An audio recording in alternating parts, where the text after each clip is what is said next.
आपको परमेश्वर की इच्छा में चलना है, क्योंकि ये कोई टोटका नहीं है कि आप ऐसे शब्द बोलेंगे तो ठीक हो जाएंगे। ये टोटका नहीं है। अगर आप ये टोटके की तरह इस्तेमाल करेंगे, आपकी लाइफ में कुछ नहीं होगा।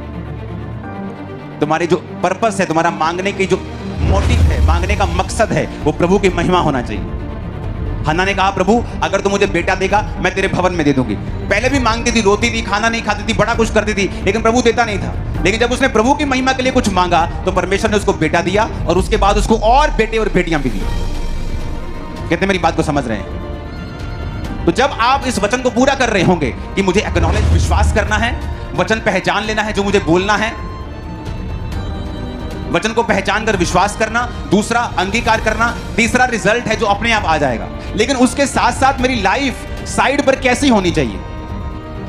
अब आपको कोई जाके बोले कि जिम जाना, 3 सेट ये मारना, 3 सेट ये वाले मारना और 3 ये वाले मारना, बॉडी बन जाएगी। वो बात तो ठीक कर रहा है, लेकिन साइड में आपके पर्सनल लाइफ में आपको क्या खाना है, कैसे सोना है, ये भी बताया जाता है। अगर आप वो पूरा नहीं करते तो ये भी चीज पूरी नहीं होती।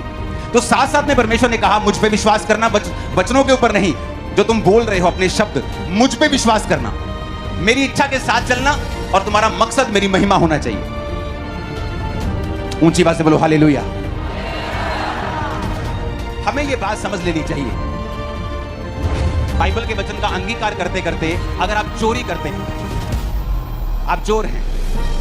आप अपने बिजनेस में, अपने काम में, अपनी ड्यूटी में, आप अपनी जॉब में, अपनी नौकरी में, अपने मालिक की आप चोरी करते हैं, तो आपके बोले गए वचन काम नहीं आएंगे। क्योंकि आपको गॉड्स विल के साथ अलाइन होना पड़ेगा, कि अगर आप चाहते हो कि आपके बोले गए वचन एक फल को पैदा करें और वो व्यर्थ ना हो।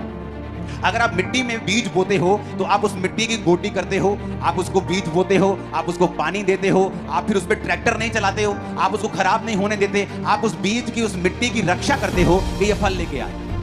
उसी तरह से आपके बोले गए वचन बीज हैं। आप जब बोलेंगे वो आएंगे, फल आएगा, लेकिन आपको अपने बोले गए बीजों की, अपने बोले गए वचनों की रक्षा करनी पड़ेगी, और रक्षा होगी आपके चरित्र से, आपके कैरेक्टर से। अगर आप गाली निकालने वाले व्यक्ति हैं, आपके बोले गए शब्द कभी भी फल नहीं लेके आएंगे। जो